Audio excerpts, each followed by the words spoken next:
ಸ್ವಾಗತ. ನಾನು ಅಮೂಲ್ಯ ಬಿಎಂ ಶೆಟ್ಟಿ. ಇದೀಗ ಮುಖ್ಯಾಂಶಗಳು. ಮತ್ತೆ ಸಾರ್ವಜನಿಕ ರಸ್ತೆಯಲ್ಲಿ ಕಾಣಿಸಿಕೊಂಡ ಕಾಡಾನೆ ಭೀಮ. ಸಕಲೇಶಪುರ ತಾಲೂಕಿನ ಹಾಚಗೋಡನಹಳ್ಳಿ ಗ್ರಾಮದಲ್ಲಿ ಘಟನೆ.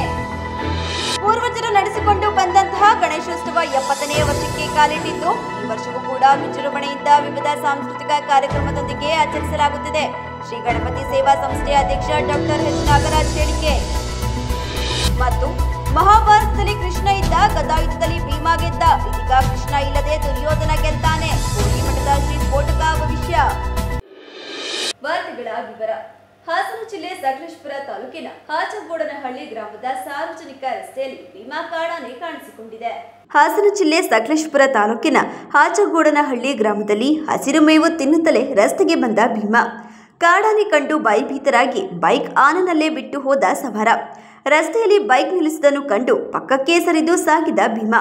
ಸ್ಥಳಕ್ಕೆ ಅರಣ್ಯ ಇಲಾಖೆ ಇಟಿಎಫ್ ಸಿಬ್ಬಂದಿ ಭೇಟಿ ನೀಡಿದ್ದು ಕಾಫಿ ತೋಟದಲ್ಲಿ ಬೀಡು ಬಿಟ್ಟಿರುವ ಹಿನ್ನೆಲೆಯಲ್ಲಿ ಕಾಫಿ ತೋಟದ ಕೆಲಸವನ್ನು ಕಾರ್ಮಿಕರು ಸ್ಥಗಿತಗೊಳಿಸಿದ್ದಾರೆ.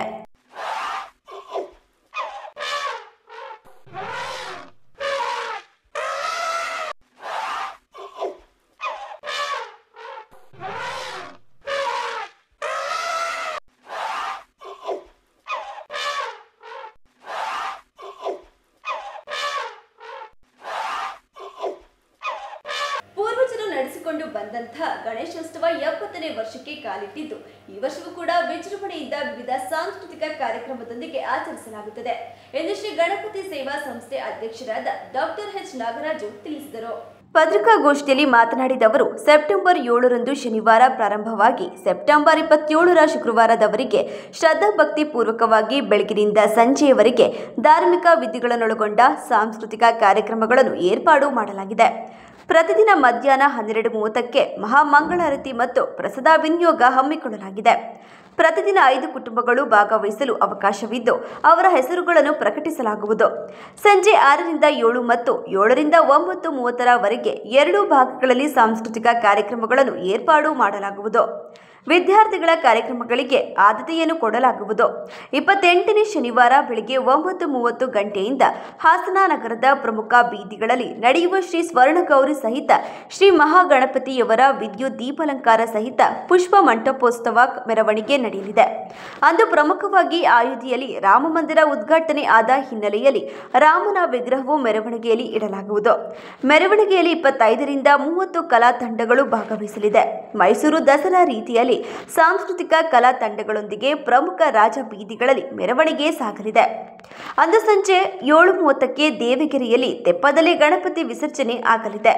ಇದಾದ ನಂತರ 2024ನೇ ಅಕ್ಟೋಬರ್ 1ರಂದು ಮಂಗಳವಾರ 12:30ಕ್ಕೆ ಮಹಾಗಣಪತಿ ಮಹೋತ್ಸವದ ಅಂಗವಾಗಿ ಪ್ರಸಾದ ರೂಪದ ಅನ್ನ ಸಂತರ್ಪಣೆಯನ್ನು ನಡೆಸಲಾಗುವುದು ಎಂದರು. ಸುಮಾರು 70 ವರ್ಷಗಳಿಂದ 1955ನೇ ಇಸವಿಯಿಂದ ಪ್ರಾರಂಭವಾದ ಈ ಒಂದು ಶ್ರೀ ಗಣಪತಿ ಸೇವಾ ಸಂಸ್ಥೆ ನಿರಂತರವಾಗಿ ಪ್ರತಿ ವರ್ಷವೂ ಕೂಡ ಭಾಳ ವಿಜೃಂಭಣೆಯಿಂದ ನಡ್ಕೊಂಬರ್ತಾಯಿದೆ. ನಮ್ಮ ಹಿರಿಯರು ಹಾಕಿಕೊಟ್ಟಂಥ ಒಂದು ಮಾರ್ಗದರ್ಶನ, ಅವರ ಒಂದು ಏನು ಅವ್ರ ಪೂರ್ವಜರು ಮಾಡ್ಕೊಂಡು ಬಂದಿದ್ದಾರೆ ಮೊದಲಿನಿಂದಲೂ ಕೂಡ. ನಮ್ಮ ಹಾಸನ ಏನು 55ರಲ್ಲಿ ಪ್ರಾರಂಭ ಆಯಿತು, ಇವತ್ತು ಈ ವರ್ಷ 70ನೇ ವರ್ಷದ ಗಣೇಶೋತ್ಸವ ಕಾರ್ಯಕ್ರಮವನ್ನು ನಾವು ಇವತ್ತು ನಡೆಸ್ತಾ ಇದ್ದೇವೆ. ಹಿಂದೆ ನಂಜುಂಡಯ್ಯನವರು ಇದ್ದರು, ಜಾಲಣ್ಣಯ್ಯನವರು ಅಧ್ಯಕ್ಷ ಆಗಿದ್ದರು. ಹಾಗೆ ಆಗ ಮೊದಲು ಪ್ರತಿ ವರ್ಷವೂ ಕೂಡ ನಗರಸಭೆ ಅಧ್ಯಕ್ಷರು ಶ್ರೀ ಗಣಪತಿ ಸೇವಾ ಸಂಸ್ಥೆ ಅಧ್ಯಕ್ಷರಾಗಿ ಕಾರ್ಯನಿರ್ವಹಿಸ್ತಾಯಿದ್ರು. ಅವರ ಮಾರ್ಗದರ್ಶನದಲ್ಲಿ ಎಲ್ಲರೂ ಕೂಡ ಸೇರಿಕೊಂಡು, ಸಾರ್ವಜನಿಕರು ಎಲ್ಲ ಭಕ್ತಾದಿಗಳು ಸೇರಿಕೊಂಡು ಗಣಪತಿ ಉತ್ಸವನ ಭಾಳ ಅದ್ದೂರಿಯಾಗಿ ಮಾಡ್ಕೊಂಡು ಬಂದಿದ್ದಾರೆ. ಅವರ ಮಾರ್ಗದರ್ಶನದಲ್ಲಿ, ಅವರ ಒಂದು ಆಶೀರ್ವಾದದಿಂದ ಇವತ್ತು ಏನು ನಾವು ಹೊಸದಾಗಿ ಒಂದು ನಾವು ಕಮಿಟಿ ಆಗಿದೆ, ಇದು ಕಾನೂನು ರೀತಿಯಲ್ಲಿ ನಾವು ಏನೋ ಒಂದು ರಿಜಿಸ್ಟರ್ ಆಗಿ ನಡೆಸ್ಕೊಂಡು ಬರ್ತಾಯಿದ್ದೀವಿ.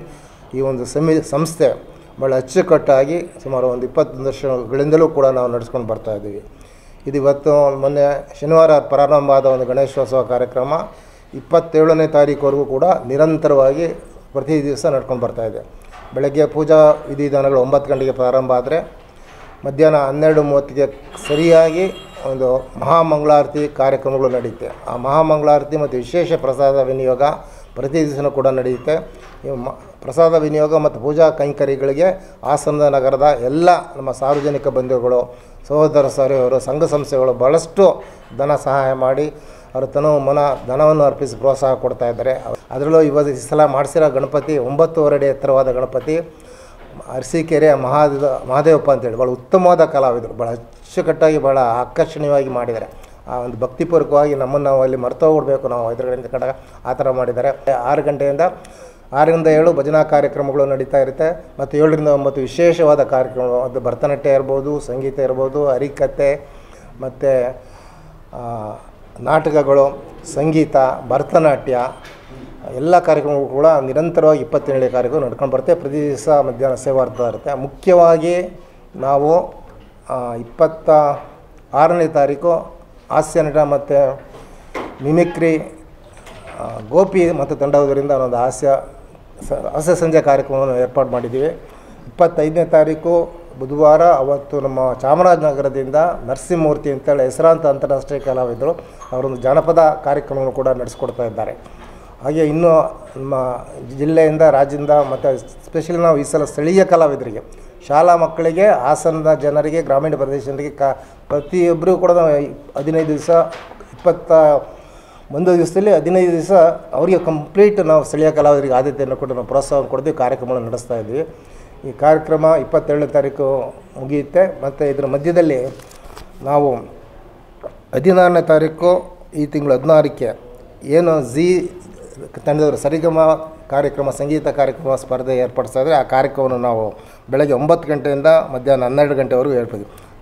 6 ವರ್ಷದಿಂದ 10 ವರ್ಷಕ್ಕೆ ಒಂದು ಏಜಿನ ವಯಸ್ಸಿನವರಿಗೆ ಮತ್ತು 10ರಿಂದ 15 ವಯಸ್ಸಿನವರಿಗೆ ಒಂದು ಮಕ್ಕಳಿಗೆ, ಗಂಡು ಹೆಣ್ಮಕ್ಳು ಇಬ್ಬರಿಗೂ ಕೂಡ ನಾವು ಒಂದು ಸಂಗೀತ ಸ್ಪರ್ಧೆ ಏನು ZTV ಅವ್ರು ನಡೆಸ್ತಾ ಇದ್ದಾರೆ ಸರಿಗಮಪ್ಪ, ಆ ಥರ ಸ್ಪರ್ಧೆಯನ್ನು ನಾವು ನಡೆಸ್ತಾ ಇದ್ದೀವಿ.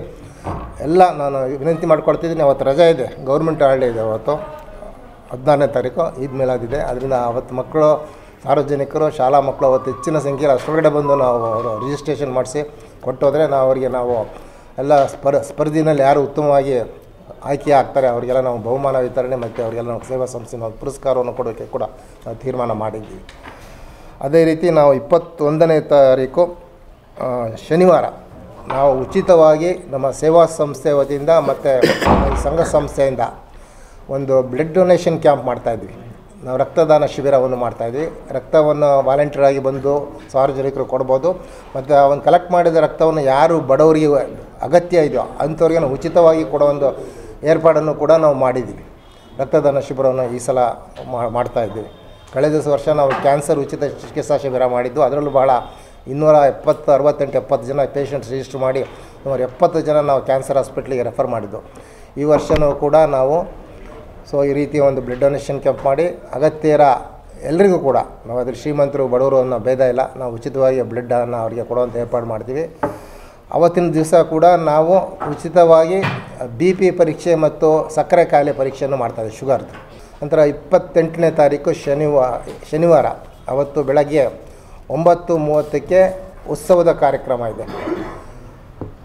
ನಮ್ಮದು ರಥೋತ್ಸವ ಅವತ್ತು ಬೆಳಗ್ಗೆ ಕೊನೆಯ ದಿವಸದ ತಾವೆಲ್ಲ ನೋಡಿದರೆ ಪ್ರತಿ ವರ್ಷ ಶನಿವಾರ 28ನೇ ತಾರೀಕು ಬೆಳಗ್ಗೆ 9:30ಕ್ಕೆ ಪ್ರಾರಂಭ ಆಗೋಂಥ ಉತ್ಸವ.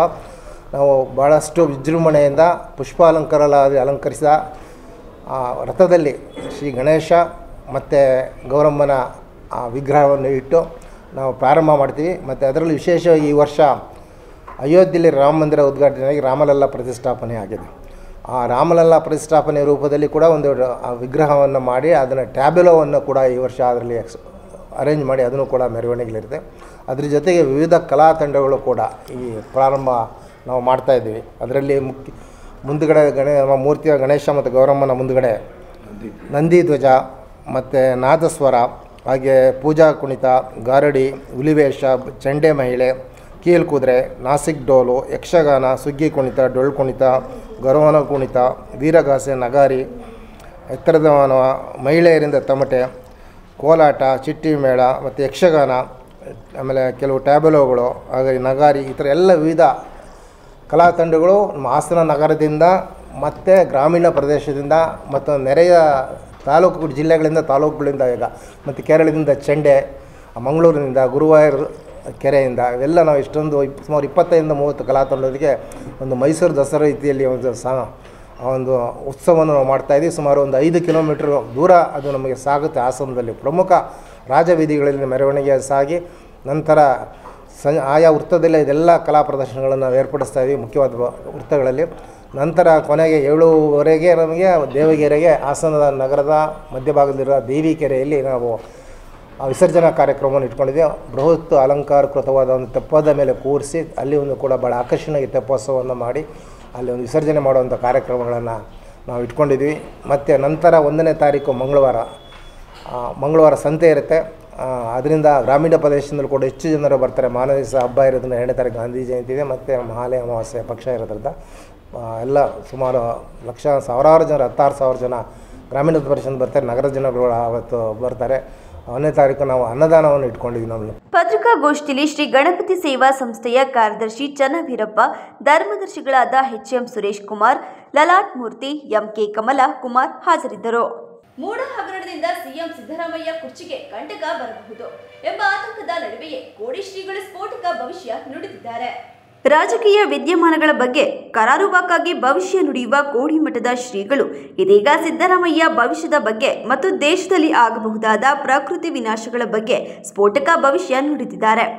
ನಾನು ಈಗಾಗಲೇ ಹೇಳಿದಂತೆ ಮಳೆಯಿಂದ ಇನ್ನಷ್ಟು ದೋಷವಾಗಲಿದೆ. ಭೂಮಿ, ಅಗ್ನಿ, ವಾಯು, ಆಕಾಶದಿಂದ ತೊಂದರೆಯಾಗಲಿದೆ. ಇನ್ನೊಂದು ಆಕಾಶದಿಂದ ದೊಡ್ಡ ತೊಂದರೆಯಾಗಲಿದೆ. ಯುದ್ಧದಿಂದ ತೊಂದರೆಯಾಗಬಹುದು. ಮಳೆಯಿಂದಾಗಿ ಇನ್ನೂ ಅನಾಹುತವಾಗಬಹುದು. ಒಂದು ಆಘಾತಕಾರಿ ತೊಂದರೆಯಾಗಬಹುದು. ಅದು ರಾಜನ ಮೇಲೆ ಪರಿಣಾಮ ಬೀರುತ್ತದೆ. ಕೋರ್ಟ್ನಲ್ಲಿದೆ. ಈಗ ಇದರ ಬಗ್ಗೆ ಹೇಳುವುದು ಬೇಡ. ನಾನು 3 ತಿಂಗಳ ಹಿಂದೆಯೇ ಹೇಳಿದ್ದೆ. ಅಭಿಮನ್ಯುವಿನ ಬಿಲ್ಲನ್ನು ಕರ್ಣನ ಕೈಯಲ್ಲಿ ಮೋಸದಿಂದ ದಾರ ಕಟ್ ಮಾಡಿಸ್ತಾರೆ. ಮಹಾಭಾರತದಲ್ಲಿ ಕೃಷ್ಣ ಇದ್ದ, ಗದಾಯುದ್ಧದಲ್ಲಿ ಭೀಮ ಗೆದ್ದ. ಈಗ ಕೃಷ್ಣ ಇಲ್ಲ, ದುರ್ಯೋಧನ ಗೆಲ್ತಾನೆ ಎಂದು ಹೇಳಬಲ್ಲೆ. ರಾಜ್ಯ ಮತ್ತು ಕೇಂದ್ರದಲ್ಲಿ ಇದೇ ಆಗುವುದು ಎಂದಿದ್ದಾರೆ. ಕೋಡಿ ಶ್ರೀಗಳು ಹೇಳಿದ ಭವಿಷ್ಯ ಅನೇಕ ಬಾರಿ ನಿಜವಾಗಿದ್ದೂ ಇದೆ. ಹೀಗಾಗಿ ಅವರು ಈಗ ಅಧಿಕಾರ ಬದಲಾವಣೆ ಹೇಳಿರುವ ಮಾತುಗಳು ನಿಜವಾಗುತ್ತದೆಯೇ ಎಂದು ನೋಡಬೇಕಿದೆ. ಇನ್ನು ಯಾವುದೋ ಒಂದು ಅನಾಹುತದಿಂದಾಗಿ ಸ್ಥಾನ ಪಲ್ಲಟವಾಗಬಹುದು ಎಂದು ಪರೋಕ್ಷವಾಗಿ ಸೂಚನೆ ನೀಡಿದ್ದಾರೆ. ಮಳೆಯನ್ನು ಜಾಸ್ತಿ ತೊಂದರೆ ಇದೆ, ಪ್ರಾಕೃತಿಕ ದೋಷ ಇದೆ. ನಾನು ಹೇಳಿದ್ದನ್ನೆಲ್ಲ 5 ಕಡೆಯಲ್ಲೂ ತೊಂದರೆ. ಭೂಮಿ, ಅಗ್ನಿ, ವಾಯು, ಆಕಾಶ ಎಲ್ಲ ಕಡೆಗೂ ಆಗ್ತಾ ಇದೆ. ಇನ್ನೂ ಒಂದು ದೊಡ್ಡ ಆಕಾಶದಲ್ಲಿ ಆಗೋ ಸುದ್ದಿ ಇದೆ. ಹೇಳಿದ ಜನ ಇದ್ದಾಗಲೇ ಸಾಯ್ತಾರೆ ಅಂದೆ, ಭೂಮಿ ಬಿರುಕಿಸ್ಬಿಡುತ್ತೆ ಅಂದೆ, ಗುಡ್ಡ ಹೋಗುತ್ತೆ ಅಂತ ಹೇಳಿದೆ ನಾನು. ಪ್ರಭಾವಗಳು ಜಗತ್ತಿನಾದ್ಯಂತ ಮುಳುಗ್ತವೆ ಅಂತ ಹೇಳಿದೆ ನಾನು. ಅದರಲ್ಲಿ ಈ ಕರ್ನಾಟಕದಲ್ಲಿ ಹೇಳಿದೆ ಇನ್ನೂ ಮಳೆ ಇದೆ, ಅದರಲ್ಲಿ ಇನ್ನೂ ಅನಾಹುತ ಇದೆ. ಒಂದು ಆಕಾಶ ತತ್ವ ಪ್ರಕಾರ ತೊಂದರೆ ಆಗ್ಬೋದು. ಅದು ರಾಜನ ಮೇಲೆ ಭಂಗ ಬೀರ್ತಾರೆ.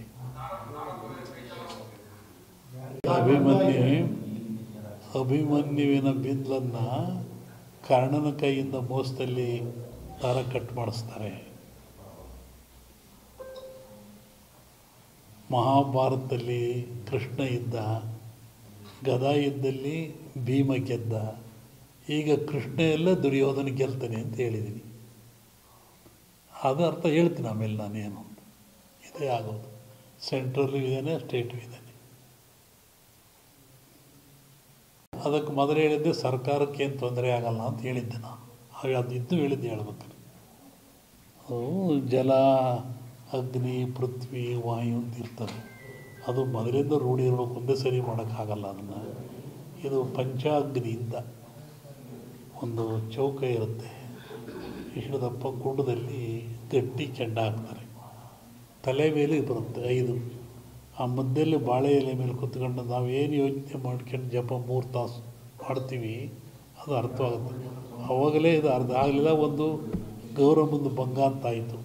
ಇನ್ನೊಂದು ಜೋಶಿ ಮಠ ಅದೆಲ್ಲ ಮುಳುಗ್ತಲ್ಲ, ಅವಾಗ ಹೇಳಿದ್ದು ನಾನು ಹಿಮಾಲಯಕ್ಕೆ ತೊಂದರೆ ಆಗುತ್ತೆ, ಜೋಶಿ ಮಠವನ್ನು ಮುಳುಗ್ತೇವೆ ಬದರಿ ಅಂತ ಹೇಳಿದಲ್ಲ, ಅವಾಗಲೇ ಹೇಳಿದ್ದು ನಾನು. ಶಾಸಕರು ಭ್ರಷ್ಟಾಚಾರ ಮುಕ್ತ ತಾಲೂಕನ್ನಾಗಿ ಮಾಡುತ್ತೇನೆ ಹಾಗೂ ಬೇಲೂರಿನ ಅಭಿವೃದ್ಧಿಯೇ ನನ್ನ ಗುರಿ ಎಂದು ಹೇಳುವುದರಲ್ಲಿ ಕಾಲ ಕಳೆಯುತ್ತಿದ್ದಾರೆ ಎಂದು ರೈತ ಸಂಘದ ಜಿಲ್ಲಾ ಕಾರ್ಯದರ್ಶಿ ಬಳ್ಳೂರು ಸ್ವಾಮಿಗೌಡ ಆಕ್ರೋಶ ವ್ಯಕ್ತಪಡಿಸಿದರು. ಕರ್ನಾಟಕ ರಾಜ್ಯ ರೈತ ಸಂಘ ಹಾಗೂ ಹಸಿರು ಸೇನೆ ವತಿಯಿಂದ ಹಮ್ಮಿಕೊಂಡಿದ್ದ ಬಗೂರ್ ಹುಕುಂ ರೈತರನ್ನು ಕಳ್ಳರ ರೀತಿ ಬಿಂಬಿಸಿ ಹಕ್ಕು ದಾಖಲೆ ಮಾಡಿಕೊಡದೆ ಅನಗತ್ಯ ಕಿರುಕುಳ ಕೊಡುತ್ತಿರುವುದನ್ನು ವಿರೋಧಿಸಿ ಬೃಹತ್ ಪ್ರತಿಭಟನಾ ಜಾಥಾ ಹಾಗೂ ಟ್ರ್ಯಾಕ್ಟರ್ ಜಾಥಾ ಮತ್ತು ತಾಲೂಕು ಕಚೇರಿ ಎದುರು ಅನಿರ್ದಿಷ್ಟಾವಧಿ ಮುಷ್ಕರ ಕಾರ್ಯಕ್ರಮದಲ್ಲಿ ಮಾತನಾಡಿದ ಅವರು, ಈಗಾಗಲೇ ಆನೆಗಳ ಕಾಟದಿಂದ 75ಕ್ಕೂ ಹೆಚ್ಚು ಜನ ಸಾವನ್ನಪ್ಪಿದ್ದು ಕನಿಷ್ಠ ಸೌಜನ್ಯಕ್ಕೂ ಸೂಕ್ತ ಪರಿಹಾರ ತಲುಪಿಲ್ಲ. ಬಯಲು ಸೀಮೆಯಲ್ಲಿ ಚಿರತೆಗಳ ಕಾಟ ಹೆಚ್ಚಾಗಿದ್ದು ರೈತರ ಬೆಳೆಗಾರರ ಪರಿಸ್ಥಿತಿ ಅಧೋಗತಿಗೆ ಹೋಗಿದ್ದು ಬಗೂರ್ ಹುಕುಂ ಸಾಗುವಳಿದಾರರ 1460 ಖಾತೆಗಳು 2 ವರ್ಷದಿಂದ ಕಬ್ಬಿಣದ ಪೆಟ್ಟಿಗೆಯಲ್ಲಿ ಇದೆ. ಅದೇನಾದರೂ ನಾಶವಾದರೆ ಸಹಸ್ರಾರು ರೈತರು ಬೆಳೆಗಾರರು ಬದುಕು ಏನಾಗಬೇಕು? ಅಧಿಕಾರಿಗಳು ಬಹಳಷ್ಟು ಮಟ್ಟಕ್ಕೆ ಲಂಚದ ಬೇಡಿಕೆ ಇಟ್ಟು ರೈತರನ್ನ ಶೋಷಣೆ ಮಾಡುತ್ತಿದ್ದಾರೆ. ಇದಕ್ಕೆ ಏನಾದರೂ ಒಂದು ಪರಿಹಾರ ಆಗಲೇಬೇಕು. ಜೊತೆಗೆ ಶಾಸಕರಾಗಿ 1.5 ವರ್ಷವಾದರೂ ಇಂಥ ದೊಡ್ಡ ಸಮಸ್ಯೆಗಳಿದ್ದರೂ ರೈತರೊಂದಿಗೆ ಸೌಜನ್ಯಕ್ಕೂ ಒಂದು ಸಭೆ ಕರೆಯಲಿಲ್ಲ. ತಾಲೂಕಿನ ಸಮಸ್ಯೆ ಬಗ್ಗೆ ಅರಿವಿಲ್ಲದಿದ್ದ ವ್ಯಕ್ತಿ ಶಾಸಕರಾದರೆ ಏನಾಗುತ್ತೆ ಎಂಬುದನ್ನು ನೇರವಾಗಿ ನಾವು ಕಾಣುತ್ತಿದ್ದೇವೆ. ರಾಜಕಾರಣ ಇವತ್ತು ವ್ಯಾಪಾರೀಕರಣವಾಗಿದೆ. ಎಲ್ಲಿಂದಲೋ ಬಂದು ವ್ಯಾಪಾರ ಮಾಡಿ ಹಣ ಹೆಂಡ ಹಂಚಿ ಇವತ್ತು ತಾಲೂಕಿನ ಸಮಸ್ಯೆ ಅರಿವಿಲ್ಲದಂಥವರು ಶಾಸಕರಾದರೆ ಏನಾಗುತ್ತದೆ ಎಂಬುದನ್ನು ನಾವು ನೇರವಾಗಿ ಅನುಭವಿಸುತ್ತಿದ್ದೇವೆ. ಶಾಸಕರು ಕಳೆದ 6 ವರ್ಷದಿಂದ ತಾಲೂಕನ್ನು ಭ್ರಷ್ಟಾಚಾರ ಮುಕ್ತ ಹಾಗೂ ಅಭಿವೃದ್ಧಿ ನನ್ನ ಗುರಿ ಎಂದು ಬರೀ ಮಾತನ್ನು ಹೇಳಿಕೊಂಡು ಕಾಲ ಕಳೆಯುತ್ತಿದ್ದಾರೆ. ಶಾಸಕರಾಗಿ 1.5 ವರ್ಷವಾದರೂ ರೈತರೊಂದಿಗೆ ಒಂದು ಸಭೆ ಕರೆಯದೆ ಭರವಸೆಯ ಮಾತನ್ನ ಮುಂದುವರೆಸಿದ್ದಾರೆ ಹೊರತು ಯಾವುದೂ ಪ್ರಯೋಜನಕ್ಕೆ ಬಂದಿಲ್ಲವೆಂದು ಆಕ್ರೋಶ ವ್ಯಕ್ತಪಡಿಸಿದರು. ಕಳೆದ 2022, 23, 24 3 ವರ್ಷಗಳಿಂದ ನಿರಂತರವಾಗಿ ಈ ಆನೆ ಮಾನವ ಸಂಘರ್ಷ ಏನಿದೆ ಮತ್ತೆ ಬಯಲು ಪ್ರದೇಶದಲ್ಲಿ ಚಿರತೆ, ಈ ಆನೆದು ದೊಡ್ಡ ಸಮಸ್ಯೆ. ನಮ್ಮ ತಾಲೂಕು ಒಟ್ಟು ಈಗಾಗಲೇ ಒಂದು 70-75 ಜನಕ್ಕಿಂತಲೂ ಹೆಚ್ಚಿಗೆ ಜನರ ಜೀವ ಹಾನಿ ಆದರೂ ಕೂಡ ಕನಿಷ್ಠ ಸೌಜನ್ಯಕ್ಕೆ ಸತ್ತಂತವರಿಗೆ ಪರಿಹಾರ ಆಗಲಿ ಅಥವಾ ಅಲ್ಲಿ ಪ್ರತಿನಿತ್ಯ ಆನೆ ಮಾನವ ಸಂಘರ್ಷಕ್ಕೆ ಅದು ಜನರ ಬದುಕು ಎಷ್ಟು ಮಟ್ಟಿಗೆ ಆಗಿದೆ ಅಂತಂದ್ರೆ ಅದು ಹೇಳ್ತಿರೋದಾಗಿದೆ. ಆದರೆ ಅರಣ್ಯನೇ ಗೊತ್ತಿಲ್ಲದೆ ಇರ್ತಕ್ಕಂಥ ಒಬ್ಬನ್ನ ತಗೊಬಂದು ಅರಣ್ಯ ಮಂತ್ರಿ ಮಾಡಿ ಇವತ್ತು ಮಲೆನಾಡಲ್ಲಿ ತೋಟಕ್ಕೆ ಕಾರ್ಮಿಕರು ಬರ್ತಾ ಇಲ್ಲ. ಒಟ್ಟಾರೆ ಇವತ್ತು ಬೆಳೆಗಾರರ ಪರಿಸ್ಥಿತಿ ಅಧೋಗತಿಗೆ ಹೋಗಿದೆ.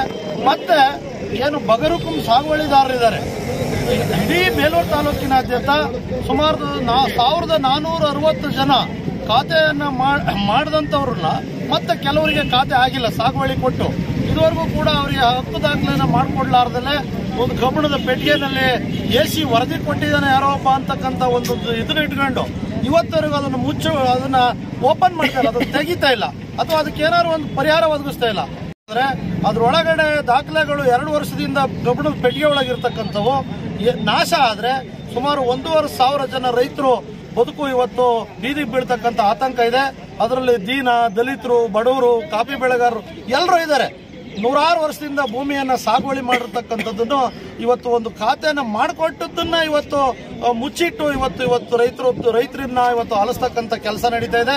ಮತ್ತೆ ಬಹಳಷ್ಟು ಮಟ್ಟಕ್ಕೆ ಲಂಚಕ್ಕೆ ಬೇಡಿಕೆ ಇಟ್ಕೊಂಡು ಅಧಿಕಾರಿಗಳು ಇವತ್ತು ರೈತರನ್ನ ಶೋಷಣೆಗೆ ಹಿಡಿದಿರೋದ್ರಿಂದ ಏನಾದ್ರೂ ಒಂದು ಪರಿಹಾರ ಆಗಲೇಬೇಕು. ಅಲ್ಲಿವರೆಗೂ ಈ ಭ್ರಷ್ಟ ಅಧಿಕಾರಿಗಳು ಆಮೇಲೆ ಇಲ್ಲಿನ ಶಾಸಕರು ಅಷ್ಟೇನೆ 1.5 ವರ್ಷ ಆಗಿದೆ. ಇವತ್ತವರೆಗೂ 1,500 ಜನ ರೈತರು ದಾಖಲೆ ಕಬ್ಬಣದ ಪೆಟ್ಟಿಗೆ ಒಳಗಡೆ ಇದೆ.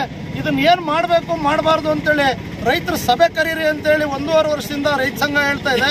ಆದ್ರೆ ಇವತ್ತವರೆಗೂ ಸೌಜನ್ಯಕ್ಕೆ ಸಭೆ ಕರೆಯ ಅಂತ ಒಂದು ಕೆಲಸವನ್ನು ಕೂಡ ಅವ್ರು ಮಾಡ್ತಾ ಇಲ್ಲ. ಅಂದ್ರೆ ಈಗ ಏನಾಗುತ್ತೆ ಅಂತಂದ್ರೆ ಈಗ ವ್ಯಾಪಾರಿಗಳು ರಾಜಕಾರಣ ವ್ಯಾಪಾರೀಕರಣ ಆಗಿದೆ.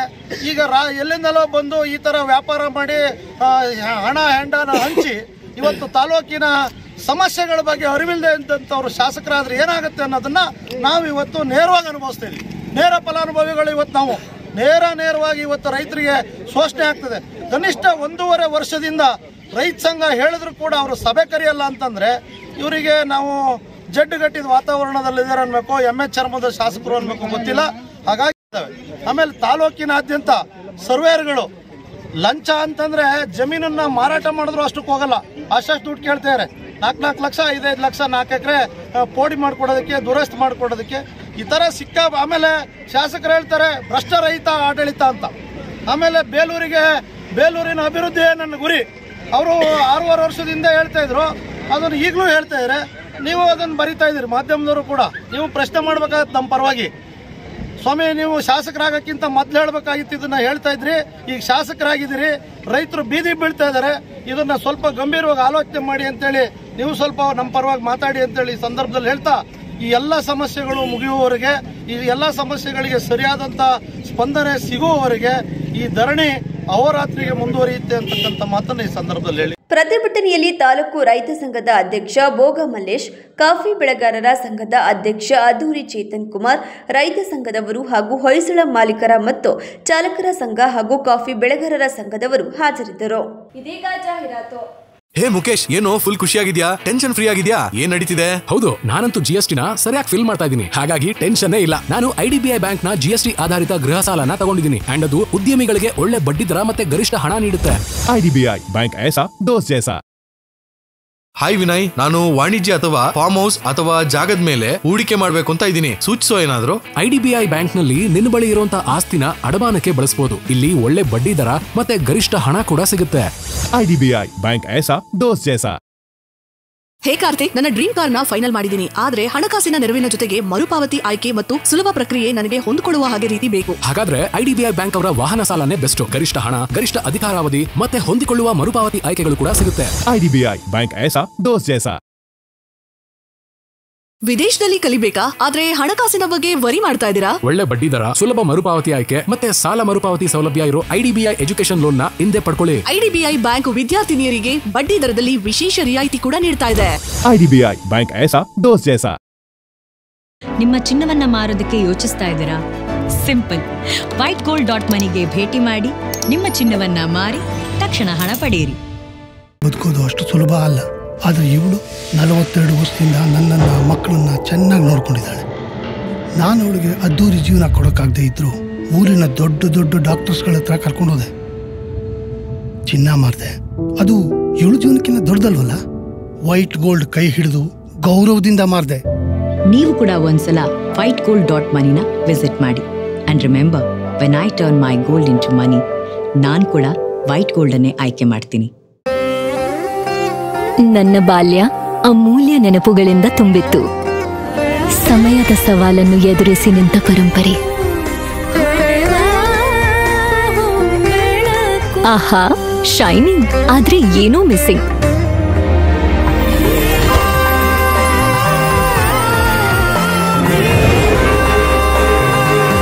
ಶತಮಾನದ ವಾರಸುದಾರಿಕೆಯ ಹೊಸ ಮುಖ ಭೀಮಾ. ಬದಲಾವಣೆ ಹೊಳೆಯುತ್ತಿದೆ. Day home furniture and interior, ಹಾಸನದ ಅತಿ ದೊಡ್ಡ ಫರ್ನಿಚರ್ ಶೋರೂಮ್.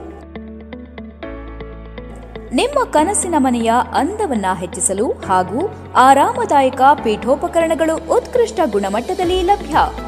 ವಿವಿಧ ವಿನ್ಯಾಸದ ಡೈನಿಂಗ್ ಟೇಬಲ್ಗಳು, ಮ್ಯಾಟ್ರೆಸ್ಗಳು, corner sofa, recliner sofa, wooden sofa, ಹಲವು ಮಾದರಿಯ ಕಾಟ್ಗಳು, ವಾರ್ಡ್ರೋಬ್ಗಳು, ಡ್ರೆಸ್ಸಿಂಗ್ ಟೇಬಲ್ಗಳು, ಇನ್ನು ಹಲವಾರು ವೆರೈಟಿಯ ಫರ್ನಿಚರ್ಗಳು ದೊರೆಯುತ್ತವೆ. ಭೇಟಿ ಕೊಡಿ. Day home furniture and interior, opposite district stadium, Salagame road, Hassan. Phone numbers 8156989111, 9562955026 ಮತ್ತು 9633152552.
ಕಲ್ಯಾಣ ಮಂಟಪ 12 ವಸಂತಗಳನ್ನ ಪೂರೈಸಿ 13ನೇ ವರ್ಷಕ್ಕೆ ಪಾದಾರ್ಪಣೆ ಮಾಡುತ್ತಿರುವ ಗೋಮತಿ ಕಲ್ಯಾಣ ಮಂಟಪವನ್ನ ಹೊಚ್ಚ ಹೊಸ ರೂಪದಲ್ಲಿ ನಿಮ್ಮ ಮುಂದೆ ಪ್ರಸ್ತುತಪಡಿಸುತ್ತಿದ್ದೇವೆ.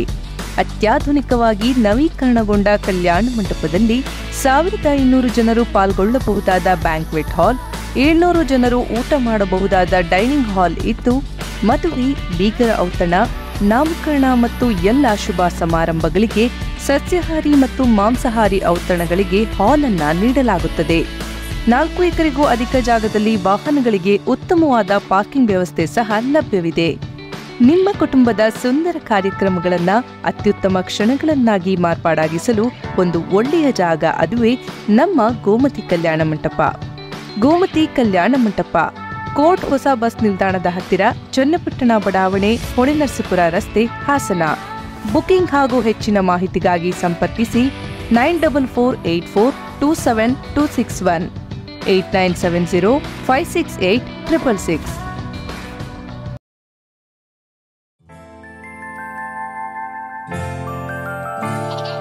ನಗುವಿರಲಿ ಮನೆಯಲ್ಲಿ, ಮಗುವಿರಲಿ ಮಡಿಲಲ್ಲಿ, ತುಂಬಿರಲಿ ಸಂತಸ ಎಲ್ಲೆಲ್ಲೂ, ಹರಡುತ್ತಿರಿ ಸಂತಸ ಮನ ಮನೆಯಲ್ಲಿ ಸಂತಸ. ನಗುವಿರಲಿ ಮನೆಯಲ್ಲಿ, ಮಗುವಿರಲಿ ಮಡಿಲಲ್ಲಿ, ತುಂಬಿರಲಿ ಸಂತಸ ಎಲ್ಲೆಲ್ಲೂ ಸಂತಸ. ಸಂತಸ IVF ಮತ್ತು ಎಂಟು ಸರ್ಜರಿ ಸೆಂಟರ್, ಹಾಸನ ಮತ್ತು ಮೈಸೂರು.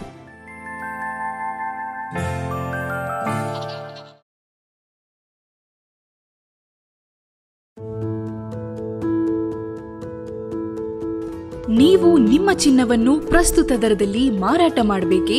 ನೀವು ನಿಮ್ಮ ಗಿರವಿ ಇಟ್ಟಿರುವ ಚಿನ್ನವನ್ನು ಬಿಡಿಸಲು ಹಣ ಬೇಕೇ? ಹಿಂದೆ ಕರೆ ಮಾಡಿ ಸ್ಕಂದ ಗೋಲ್ಡ್ ಕಂಪನಿ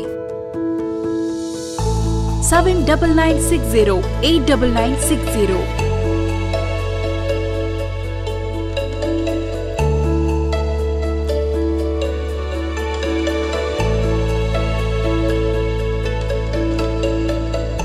ನೀವು ಗಿರವಿ ಇಟ್ಟಿರುವ ಚಿನ್ನಾಭರಣಗಳನ್ನು ಬಿಡಿಸಿ ಇಂದಿನ ಮಾರುಕಟ್ಟೆ ಬೆಲೆಗೆ ಕೊಂಡುಕೊಳ್ಳುತ್ತಾರೆ ಹಾಗೂ ನಿಮ್ಮಲ್ಲಿರುವ ಹಳೆಯ ಚಿನ್ನವನ್ನು ಪ್ರಸ್ತುತ ಆನ್ಲೈನ್ ದರದಲ್ಲಿ ಕೊಂಡುಕೊಳ್ಳುತ್ತಾರೆ. ಸ್ಕಂದ ಗೋಲ್ಡ್ ಕಂಪನಿ ಕರ್ನಾಟಕದಾದ್ಯಂತ ನಮ್ಮ ಶಾಖೆಗಳು ತೆರೆದಿರುತ್ತದೆ. Skanda gold company, city bus stand ಹತ್ತಿರ, AVK ಕಾಲೇಜ್ ರಸ್ತೆ, ಇಂಡಿಯನ್ ಬ್ಯಾಂಕ್ ಪಕ್ಕ, ಹಾಸನ. ಹಿಂದೆ ಕರೆ ಮಾಡಿ 7996089960. ಮತ್ತೊಮ್ಮೆ ಅಮೋಘ ವಾರ್ತೆಗಳಿಗೆ ಸ್ವಾಗತ. ರಾಜ್ಯ ಸರ್ಕಾರವು ಮತ್ತಷ್ಟು ವಿಳಂಬ ಧೋರಣೆ ಮಾಡದೆ ಸುಪ್ರೀಂ ಕೋರ್ಟಿನ ತೀರ್ಪಿಗೆ ಹಾಗೂ ಸಂವಿಧಾನಕ್ಕೆ ಗೌರವ ನೀಡಿ ಈ ಕೂಡಲೇ ಪರಿಶಿಷ್ಟ ಜಾತಿಗಳ ಮೀಸಲಾತಿಯಲ್ಲಿ ಒಳ ಮೀಸಲಾತಿ ಜಾರಿ ಮಾಡಲು ಆಗ್ರಹಿಸಿ ಕರ್ನಾಟಕ ದಲಿತ ಸಂಘರ್ಷ ಸಮಿತಿಯಿಂದ ಡಿಸಿ ಕಚೇರಿ ಮುಂದೆ ಪ್ರತಿಭಟನೆ ನಡೆಸಿ ಜಿಲ್ಲಾಡಳಿತಕ್ಕೆ ಮನವಿ ಸಲ್ಲಿಸಿದರು. ದಲಿತ ಹಿರಿಯ ಮುಖಂಡ HK ಸಂದೇಶ್ ಮಾತನಾಡಿ, ಪರಿಶಿಷ್ಟರ ಮೀಸಲಾತಿ ಪರಿಶಿಷ್ಟ ಜನಾಂಗದ 101 ಜಾತಿಗಳಲ್ಲಿ ಸಮನಾಗಿ ಹಂಚಿಕೆಯಾಗಿಲ್ಲ ಎಂಬ ಆತಂಕ ಹಾಗೂ ಅಸಹನೆಯಿಂದ 3 ದಶಕಗಳಿಂದ ರಾಜ್ಯಾದ್ಯಂತ ನಿರಂತರವಾಗಿ ಹೋರಾಟಗಳು ನಡೆಯುತ್ತಿವೆ. ಈ ಹೋರಾಟದಲ್ಲಿ ಹಲವಾರು ಹೋರಾಟಗಾರರು ಜೀವನ ಹಾಗೂ ಬದುಕನ್ನೇ ಕಳೆದುಕೊಂಡಿದ್ದಾರೆ. ಪರಿಶಿಷ್ಟರ ಒಳ ಮೀಸಲಾಗಿ ವರ್ಗೀಕರಣ ಮಾಡಲು ಕರ್ನಾಟಕ, ಆಂಧ್ರ, ಪಂಜಾಬ್ ಸೇರಿದಂತೆ ಹಲವು ರಾಜ್ಯಗಳಲ್ಲಿ ನಡೆದ ಹೋರಾಟಗಳ ಹಿನ್ನೆಲೆಯಲ್ಲಿ 16 ರಾಜ್ಯ ಸರ್ಕಾರಗಳು ರಚಿಸಿದ ಹಲವಾರು ಆಯೋಗಗಳು ನೀಡಿದ ವರದಿಗಳನ್ನು ಪರಿಶೀಲಿಸಿದ ಸುಪ್ರೀಂ ಕೋರ್ಟಿನ 7 ನ್ಯಾಯಾಧೀಶರ ಸಂವಿಧಾನ ಪೀಠ 2024 ಆಗಸ್ಟ್ 1ರಂದು ಐತಿಹಾಸಿಕ ತೀರ್ಪು ನೀಡಿ ಈ ವಿವಾದಕ್ಕೆ ತೆರೆ ಎಳೆದಿದೆ. ಪರಿಶಿಷ್ಟರ ಮೀಸಲಾತಿ ವರ್ಗೀಕರಣಕ್ಕೆ ರಾಜ್ಯಕ್ಕೆ ಸಂವಿಧಾನದತ್ತ ಅಧಿಕಾರವಿದೆ ಎಂದು ಸುಪ್ರೀಂ ಕೋರ್ಟ್ ತನ್ನ ತೀರ್ಪಿನಲ್ಲಿ ತಿಳಿಸಿದೆ. ಸುಪ್ರೀಂ ಕೋರ್ಟ್ ತೀರ್ಪು ನೀಡಿ 40 ದಿನಗಳು ಕಳೆದಿವೆ. ಸರ್ಕಾರ ಈ ಬಗ್ಗೆ ದೃಢ ನಿಲುವು ತಾಳಿಲ್ಲ. ಆದ್ದರಿಂದ ಕರ್ನಾಟಕ ದಲಿತ ಸಂಘರ್ಷ ಸಮಿತಿ ಪರಿಶಿಷ್ಟರ ಮೀಸಲಾಗಿ ವರ್ಗೀಕರಣಕ್ಕೆ ಒತ್ತಾಯಿಸಿ ಈಗಾಗಲೇ ರಾಜ್ಯದ ಎಲ್ಲ ಜಿಲ್ಲೆಗಳಲ್ಲಿ ಜಿಲ್ಲಾಧಿಕಾರಿಗಳ ಕಚೇರಿಗೆ ಬೃಹತ್ ಪ್ರತಿಭಟನಾ ಮೆರವಣಿಗೆ ನಡೆಸಿ ರಾಜ್ಯ ಸರ್ಕಾರಕ್ಕೆ ಮನವಿ ರವಾನಿಸಲಾಗಿದೆ ಎಂದು ಹೇಳಿದರು. ಕರ್ನಾಟಕದಲ್ಲಿ ಪರಿಶಿಷ್ಟ ಜಾತಿಗಳು ಸುಮಾರು 101 ಸಂಖ್ಯೆಯಲ್ಲಿದ್ದು, ಇದರಲ್ಲಿ ಮಾದಿಗ ಸಮುದಾಯಕ್ಕೆ ಬಹಳ ದೊಡ್ಡ ಅನ್ಯಾಯ ಆಗಿದೆ ಅನ್ನುವಂಥ ಕಾರಣದಿಂದ ಸುಮಾರು 30 ವರ್ಷಗಳಿಂದ ಆ ಮಾದಿಗ ಸಮುದಾಯದ ಗೆಳೆಯರು ಬಹಳ ದೊಡ್ಡ ಹೋರಾಟವನ್ನು ಮಾಡ್ಕೊಂಡು ಬಂದಿದ್ದಾರೆ. ಹಾಗೆಯೇ ಆ ದಲಿತ ಸಂಘರ್ಷ ಸಮಿತಿ ಮತ್ತು ರೈಟ್ ಇರೋ ಅಂಥ ಎಲ್ಲ ಸಮುದಾಯಗಳು ಕೂಡ ಇದಕ್ಕೆ ಅತ್ಯಂತ ಒಕ್ಕೊರಲಾಗಿ ನಿಂತಿದೆ. ಹಾಗಾಗಿ 2004ರಲ್ಲಿ ಸದಾಶಿವ ಆಯೋಗನ ರಚನೆ ಮಾಡಿ ಅವರು 14/6/2012 ಮಾನ್ಯ ಮುಖ್ಯಮಂತ್ರಿ ಬಸವರಾಜ ಬೊಮ್ಮಾಯಿ ಅವರಿಗೆ ಇದನ್ನು ತಲುಪಿಸಿದ್ರು. ಅದರ ನಂತರದಲ್ಲಿ ನಮ್ಮ ಸಿದ್ದರಾಮಯ್ಯ ಸರ್ಕಾರನೂ ಕೂಡ ಕೇಂದ್ರ ಸರ್ಕಾರಕ್ಕೆ ಒಂದು ಮನವಿಯನ್ನು ಸಲ್ಲಿಸಿ ಶಿಫಾರಸು ಮಾಡಿತ್ತು. ಅದರ ಅಂಗವಾಗಿ ಸುಪ್ರೀಂ ಕೋರ್ಟ್ನವರು ಇತ್ತೀಚೆಗೆ 1/8/24ರಂದು ಒಂದು ಜಡ್ಜ್ಮೆಂಟ್ ಅನ್ನ ಕೊಟ್ಟಿದ್ದಾರೆ. ಈ ಜಡ್ಜ್ಮೆಂಟ್ ಅನ್ನ ಐತಿಹಾಸಿಕ ತೀರ್ಪು ಅಂತೆಲ್ಲ ಪರಿಗಣಿಸಿ ಇದನ್ನ ತುರ್ತಾಗಿ ಇದನ್ನ ಜಾರಿ ಮಾಡಬೇಕು ಅಂತ ಹೇಳಿ ಅದನ್ನ ಸ್ಟೇಟ್ ಗವರ್ಮೆಂಟ್ಗೆ ಬಿಟ್ಟಿದ್ದಾರೆ ಈಗ. ಹಾಗಾಗಿ ಈಗಾಗಲೇ ಸುಮಾರು 40 ದಿನ ಕಳೀತಾ ಇದೆ. ಮಾನ್ಯ ಸಿದ್ದರಾಮಯ್ಯನವರು ಈ ರಾಜ್ಯದ ಬಹುದೊಡ್ಡ ಸಾಮಾಜಿಕ ರಾಜಕೀಯ ನಾಯಕರು ಅಂತೇಳಿ ನಾವೆಲ್ಲ ಭಾವಿಸಿದೀವಿ. ಹಂಗಾಗಿ ಈ ಮಾನ್ಯ ಸಿದ್ದರಾಮಯ್ಯನವರು ಅತ್ಯಂತ ತುರ್ತಾಗಿ ಒಳ ಮೀಸಲಾತಿ ಜಾರಿಯನ್ನ ತುರ್ತಾಗಿ ಮಾಡೋ ಮುಖೇನ ಯಾರಿಗೆ ಅನ್ಯಾಯ ಆಗಿದೆಯೋ ಆ ಎಲ್ಲ ಸಮುದಾಯಕ್ಕೆ ನ್ಯಾಯವನ್ನ ಕೊಡಬೇಕು ಅಂತ ಹೇಳಿ ಇವತ್ತು ಎಲ್ಲ ಗೆಳೆಯರು, ಪ್ರಗತಿಪರ ಸಂಘಟನೆ ಸ್ನೇಹಿತರು ಎಲ್ಲರೂ ಕೂಡ ಧರಣಿ ಮಾಡ್ತಾ ಇದ್ದಾರೆ. ಈ ಧರಣಿ ಮುಖೇನ ನಾವು ಕೂಡ ಹೋರಾಟ ಮಾಡೋದೇನಂತ ಹೇಳಿದ್ರೆ, ನಾವು ದಲಿತ ಸಂಘರ್ಷ ಸಮಿತಿಯ ಗೆಳೆಯರು ಸುಮಾರು 25 ವರ್ಷಗಳಿಂದ ಏನು ಪ್ರಾರಂಭ ಆಯಿತು ಒಳ ಮೀಸಲಾತಿ, ಅವತ್ತಿಂದನೂ ಕೂಡ ನಾವು ಇದರ ಜೊತೆಲಿದ್ದೀವಿ, ಇದರ ಬೆಂಬಲಿಸಿಗೆ ನಿಂತಿದ್ದೀವಿ ನಾವೆಲ್ಲ. ಹಂಗಾಗಿ ಮಾನ್ಯ ಕಾಂಗ್ರೆಸ್ ಸರ್ಕಾರದವರು, ಮಾನ್ಯ DK ಶಿವಕುಮಾರ್ ಅವರು ಮತ್ತೆ ಮಾನ್ಯ ಮುಖ್ಯಮಂತ್ರಿಗಳು ಅತ್ಯಂತ ತುರ್ತಾಗಿ ಇದನ್ನ ದಯಮಾಡಿ ಜಾರಿ ಮಾಡಬೇಕು. ಕೆನಪದ್ರ ಗಿನಪದ್ರ ಅದು ಬೇರೆ ವಿಚಾರ, ಅದು ಹೆಂಗ ಚರ್ಚೆ ಮಾಡ್ಲಿ ಅದು ಬೇರೆ ವಿಚಾರ. ಅದನ್ನ ಕನಿಷ್ಠ ಸೆಷನ್ಗೆ ಇಡ್ತಾರೋ ಅಥವಾ ವಿಧಾನಮಂಡಲ ಸಭೆಯಲ್ಲೇ ಮುಂಡಿಸ್ತಾರೋ ಬೇರೆ ವಿಚಾರ. ಆದ್ರೆ ಒಂದೇನಂತ ಹೇಳಿದ್ರೆ, ಅತ್ಯಂತ ಇಡೀ ನಾಡಿಗೆ ಬಹುದೊಡ್ಡ ಒಂದು ಸಮಸ್ಯೆ ಆಗಿರೋಂಥ ಒಂದು ಸಮಸ್ಯೆಯನ್ನ ಅತ್ಯಂತ ಪ್ರಾಮಾಣಿಕವಾಗಿ ಅದರ ಸಿದ್ದರಾಮಯ್ಯನವರು ಮನಸ್ಸಿಗೆ ತಗೊಂಡು ಕಾಂಗ್ರೆಸ್ ಸರ್ಕಾರದ ಎಲ್ಲ ಲೆಫ್ಟ್ ರೈಟ್ ಇರೋಂಥ ಎಲ್ಲ MLAಗಳು, ಶಾಸಕರು, ಮಂತ್ರಿಗಳು ಇದಕ್ಕೆ ಸಪೋರ್ಟ್ ಮಾಡಬೇಕು ಅಂತ ಹೇಳಿ ಇವತ್ತು ಧರಣಿ ಮುಖೇನ ಒತ್ತಾಯವನ್ನ ಮಾಡ್ತಾ ಇದ್ವಿ. ಪ್ರತಿಭಟನೆಯಲ್ಲಿ ಕರ್ನಾಟಕ ದಲಿತ ಸಂಘರ್ಷ ಸಮಿತಿ ಮೈಸೂರು ವಲಯ ಪ್ರಧಾನ ಕಾರ್ಯದರ್ಶಿ ಟಿ ಕುಮಾರಸ್ವಾಮಿ, ಜಿಲ್ಲಾ ಗೌರವಾಧ್ಯಕ್ಷ CR ಧರ್ಮಯ್ಯ, ಜಿಲ್ಲಾ ಕಾರ್ಯದರ್ಶಿ NR ಧರ್ಮ, ಶಿವಕುಮಾರ್ ಇತರರು ಹಾಜರಿದ್ದರು. ಮೂಲಭೂತ ಸೌಕರ್ಯವಿಲ್ಲದೆ ಸಂಪೂರ್ಣವಾಗಿ ಹಾಳಾಗಿರುವ ಉದ್ಯಾನವನಕ್ಕೆ ಪುರಸಭೆ ಅಧ್ಯಕ್ಷ AR ಅಶೋಕ್ ಭೇಟಿ ನೀಡಿ ಪರಿಶೀಲನೆ ನಡೆಸಿದರು. ಬೇಲೂರು ಪಟ್ಟಣದ ಜೂನಿಯರ್ ಕಾಲೇಜು ಪಕ್ಕದಲ್ಲಿರುವ ಹೈಟೆಕ್ ಮಾದರಿಯ ಉದ್ಯಾನವನದಲ್ಲಿ ಮೂಲಭೂತ ಸೌಕರ್ಯ ಇಲ್ಲದೆ ಹಾಳಾಗಿದ್ದು, ಸ್ಥಳೀಯರ ಆಕ್ರೋಶದ ಹಿನ್ನೆಲೆಯಲ್ಲಿ ಉದ್ಯಾನವನಕ್ಕೆ ಭೇಟಿ ನೀಡಿ ಸ್ಥಳ ಪರಿಶೀಲಿಸಿದರು. ಈ ವೇಳೆ ಮಾತನಾಡಿದ ಪುರಸಭೆ ಅಧ್ಯಕ್ಷ AR ಅಶೋಕ್, 2015-16ನೇ ಸಾಲಿನಲ್ಲಿ ಸುಮಾರು 25 ಲಕ್ಷ ವೆಚ್ಚದಲ್ಲಿ ಹೈಟೆಕ್ ಮಾದರಿಯಲ್ಲಿ ಪುರಸಭೆ ವತಿಯಿಂದ ಅಭಿವೃದ್ಧಿ ಪಡಿಸಲಾಗಿತ್ತು. ಆದರೆ ಇದನ್ನು ಸಂಪೂರ್ಣವಾಗಿ ಸ್ವಚ್ಛವಾಗಿಟ್ಟುಕೊಳ್ಳದೆ ಹಾಳಾಗಿದೆ.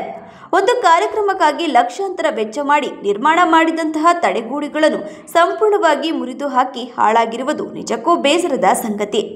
ಇದು ಸಾರ್ವಜನಿಕರ ಸ್ವತ್ತು. ಇದನ್ನು ಸಾರ್ವಜನಿಕರು ಈ ರೀತಿ ಮಾಡಿದರೆ ಇದನ್ನು ಅಭಿವೃದ್ಧಿ ಪಡಿಸುವುದಾದರೂ ಹೇಗೆ? ಕೂಡಲೇ ಸಭೆ ಕರೆದು ಇದನ್ನು ಅಭಿವೃದ್ಧಿ ಪಡಿಸಲಾಗುವುದು. ಅಲ್ಲದೆ ಇದರ ಪುನಶ್ಚೇತನಗೊಂಡ ನಂತರ CC ಕ್ಯಾಮೆರಾ ಅಳವಡಿಕೆ ಹಾಗೂ ಸಾರ್ವಜನಿಕರಿಗೆ, ಹಿರಿಯ ನಾಗರಿಕರಿಗೆ ಉಪಯೋಗಿಸಲು ಅವಕಾಶ ಕಲ್ಪಿಸಲಾಗುತ್ತದೆ ಎಂದರು. ಒಂದೇ ಅಲ್ಲ, ಪುರಸಭೆಯಿಂದ ಅಭಿವೃದ್ಧಿ ಪಡಿಸೋಕ್ಕೋಸ್ಕರ ಪಡಿಸ್ತೀವಿ. ಒಂದು 5 ಲಕ್ಷ ಆಗುತ್ತೋ 10 ಲಕ್ಷ ಆಗುತ್ತೋ ಹಾಕ್ಬಿಟ್ಟು ನಾವು ಇಲ್ಲಿ ಹಿರಿಯ ನಾಗರಿಕರಿಗೆ ಅನುಕೂಲ ಮಾಡಿಕೊಡ್ತೀವಿ. ಆದರೆ ಸಾರ್ವಜನಿಕರು ಇದೊಂದು ವಿಚಾರನ ಅರ್ಥ ಮಾಡ್ಕೋಬೇಕು. ದಯಮಾಡಿ ಆ ಕಡೆ ತೋರಿಸಿ ನೋಡಿ, ಇಂಥ ಒಂದು ಒಳ್ಳೆ ಗೇಜ್ ಇಟ್ಟು ಕಾಂಪೌಂಡ್ ಥರ ನಿರ್ಮಾಣ ಮಾಡಿ ನಾವು ಮಾಡಿದ್ರೂ ಸಹ ಇದನ್ನ ರಾತ್ರಿ ಹೊತ್ತು ಬಂದು ಕಿಡಿಗೇಡಿಗಳು ಕುಯ್ದು ಇದನ್ನ ಮುರಿದು ಒಳಗೆ ಬರ. ಸಾರ್ವಜನಿಕರು ತಾವು ಈ ವಿಚಾರವಾಗಿ ಎಲ್ಲ ಸೇರಿ ಒಳ್ಳೇದಾಗಲಿ ಅನ್ನೋ ಎಲ್ಲರ ಮನಸ್ಸಲ್ಲೂ ಬರಬೇಕು. ಅವಾಗಲೇ ಒಂದು ಯಾವುದೇ ಕೆಲಸ ಮಾಡಿದ್ರು ಶಾಶ್ವತವಾಗಿ ಉಳಿಯುತ್ತೆ. ನಮಗೇನು ಯಾರೋ ತಂದು ಪುರಸಭೆಯವರು ದುಡ್ಡು ಹಾಕ್ತಾರೆ, ನಮಗೆ ಇಷ್ಟ ಬಂದಂಗೆ ಮಾಡೋದು. ನೋಡಿ, ಇದೊಂದು ವ್ಯವಸ್ಥೆ ಭಾಳ ಒಂದು ಹೊಟ್ಟೆ ಉರಿಯುವಂಥ ಕೆಲಸ ಇದು. ಎಷ್ಟು ದುಡ್ಡು ಹಾಕಿರೋದು, 25 ಲಕ್ಷ ಈ ಪಾರ್ಕನ್ನು ಅಭಿವೃದ್ಧಿ ಪಡಿಸೋಕ್ಕೋಸ್ಕರ ಮಾಡಿರ್ತಕ್ಕಂಥ ಪಾರ್ಕನ್ನು ಕುಯ್ದು ಬಿಸಾಕಿ ಒಳಗಡೆ ಒಂದು ರಾತ್ರಿಗೋಸ್ಕರ ಬಳಸ್ಕೊಳ್ತಾ ಇದ್ದಾರೆ.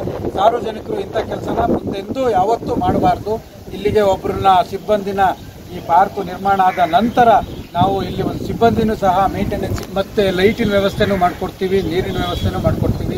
ಈ ಸಂದರ್ಭದಲ್ಲಿ ಸದಸ್ಯ ಜಗದೀಶ್, ಪುರಸಭೆ ಮಾಜಿ ಸದಸ್ಯ ಜುಬೇರ್ ಅಹಮದ್, ಸ್ಥಳೀಯ ಕ್ರೀಡಾಪಟುಗಳಾದ ವೆಂಕಟೇಶ್, ಜೀವನ್ ಹಾಜರಿದ್ದರು.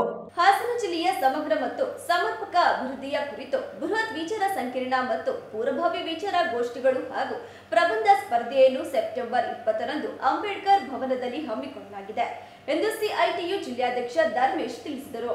ಪತ್ರಿಕಾಗೋಷ್ಠಿಯಲ್ಲಿ ಮಾತನಾಡಿದ ಅವರು, ಹಾಸನ ಜಿಲ್ಲೆಯ ಕೃಷಿ, ಪರಿಸರ ಉಳಿಸಿ, ಕೈಗಾರಿಕೆಗಳನ್ನು ಸ್ಥಾಪಿಸಿ, ವಾಣಿಜ್ಯ ಮತ್ತು ಉದ್ಯೋಗ ಸೃಷ್ಟಿಸಿ ಎಂಬ ಘೋಷಣೆಯ ಅಡಿಯಲ್ಲಿ ಹಾಸನ ಜಿಲ್ಲೆಯ ಸಮಗ್ರ ಮತ್ತು ಸಮರ್ಪಕ ಅಭಿವೃದ್ಧಿಯ ಕುರಿತು ಅಕ್ಟೋಬರ್ 20ರಂದು ಹಾಸನದ ಡಾಕ್ಟರ್ BR ಅಂಬೇಡ್ಕರ್ ಭವನದಲ್ಲಿ ಬೃಹತ್ ವಿಚಾರ ಸಂಕಿರಣ ಆಯೋಜಿಸಲಾಗುತ್ತಿದೆ.